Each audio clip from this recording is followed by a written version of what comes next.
Dans cette capsule vidéo, nous allons explorer le processus de création d'un répertoire des sources d'approvisionnement.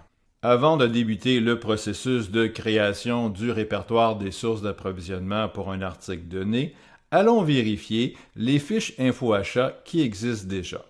Pour ce faire, je vais utiliser la transaction ME1M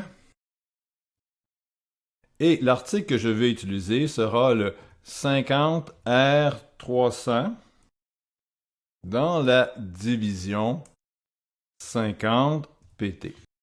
Pour lancer le processus d'extraction, je clique sur l'icône « Exécuter » et ce que je peux constater, c'est que cet article a deux fournisseurs potentiels. Nous allons donc créer un répertoire des sources d'approvisionnement afin de gérer cette situation. Revenons au menu principal.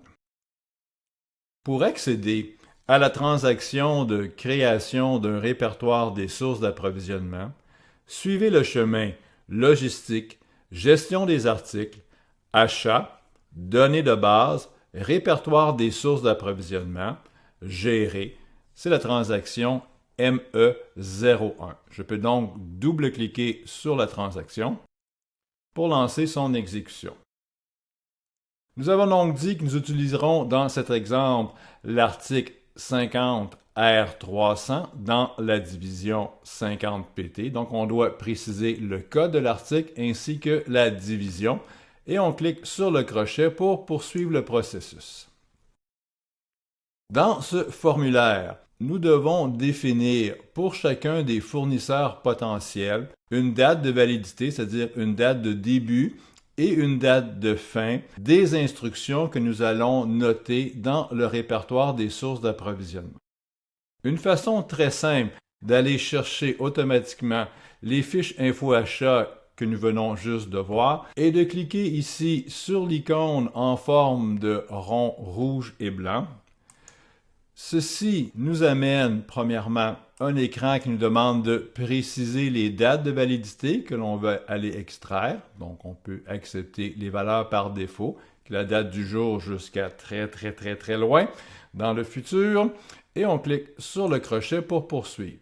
Donc, automatiquement ici, le système est allé chercher nos deux fournisseurs que nous avons vus dans le répertoire des fiches info-achat. Donc, avec la date de validité du début jusqu'à la fin, le code du fournisseur ainsi que l'organisation d'achat. Dans certains cas, la source d'approvisionnement pourrait être une division, une autre division de l'entreprise par exemple. À ce moment-là, au lieu d'avoir un code dans la colonne fournisseur, on aurait plutôt un code de division ici. Dans certains cas, on pourrait avoir aussi des contrats. Dans ces cas-là, le numéro de contrat apparaîtrait ici, ainsi que le poste, c'est-à-dire le numéro de la ligne dans le contrat en question. Il y a trois champs sur lesquels j'aimerais attirer votre attention. Il s'agit des champs source fixe, source bloquée et planification. Le champ source fixe, ou en fait source préférée, permet d'identifier s'il y a une source que l'on considère comme étant la source préférée. Lorsque ce champ est coché, lors du processus d'assignation d'un fournisseur, le système va nous offrir d'emblée ce fournisseur et non pas les autres. Ceci cependant ne bloque pas l'achat de l'article chez un autre fournisseur. Donc, ça donne, dans le fond, une priorité à ce fournisseur-là pour une certaine période de validité, mais n'exclut pas la possibilité d'acheter chez un autre fournisseur. Durant une certaine période de temps, on ne peut avoir qu'un seul fournisseur identifié comme source fixe. La colonne « Source bloquée » permet d'identifier un fournisseur chez lequel on ne veut pas acheter le produit durant une certaine période de temps. Lorsque ce champ est coché, évidemment, le fournisseur ne pourra pas être utilisé pour soit être assigné à une demande d'achat ou une commande d'achat. Donc, il est vraiment bloqué, non disponible pour assignation. Finalement, le champ planification Le champ de planification permet d'indiquer si, lors du processus de création des demandes d'achat dans le processus de planification des besoins matières, si on doit utiliser automatiquement un des fournisseurs du répertoire des sources d'approvisionnement. Lorsque l'on clique sur ce champ, on peut voir qu'il y a différentes possibilités, différentes options qui s'offrent à nous.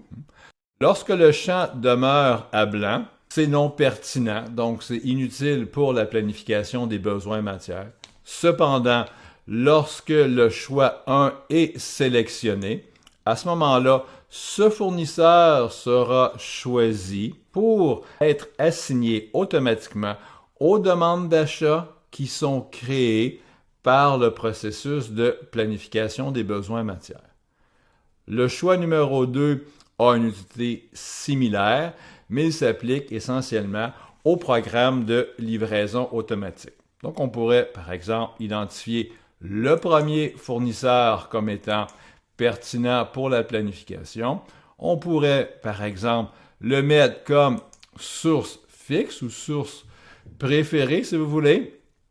Et, bon, juste pour des fins d'illustration, on pourrait bloquer le deuxième fournisseur, par exemple, durant la même période de temps. Lorsqu'on a inscrit les données qu'on voulait, il ne s'agit plus qu'à sauvegarder en cliquant sur la disquette et le système nous retourne, comme habituellement, un message dans la barre d'état en bas à gauche pour nous préciser que le répertoire des sources d'approvisionnement a effectivement été modifié.